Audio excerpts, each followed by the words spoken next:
దానివల్ల అమ్మ బ్రతికే అవకాశం లేదని డాక్టర్స్ చెప్పారు.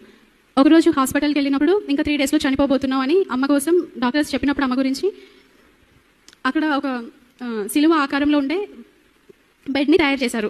సిలువ ఆకారంలో ఉండే బెడ్ని తయారు చేసి ఎవరైనా మరణశయ్య మీద ఉన్నప్పుడు దాని మీద పడుకోబెట్టి వాళ్ళు ఆపరేషన్ చేస్తూ ఉండేవాళ్ళు. అలాగైనా దేవుని తెలుసుకుంటారనో మరి ఏంటో తెలియదు, కానీ సిలువ ఆకారంలో ఉండే ఒక బెడ్ని తయారు చేసి దానిపైన ఆపరేషన్ చేస్తూ ఉండేవాళ్ళు.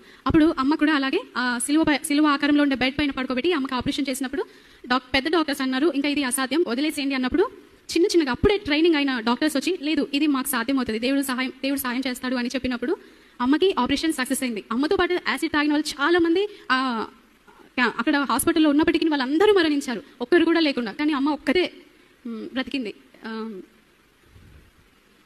ఆడపిల్లలుగా నిజంగా ఆ రోజున అమ్మ చనిపోయి ఉంటే ఈ రోజున మేమేమైపోదామో. దేవుడు మా కృపను బట్టి అమ్మని దేవుడు బతికించాడు. ఈ పార్ట్ మీరు సరిగా ప్లానింగ్ చేసుకోలేదా? మీరు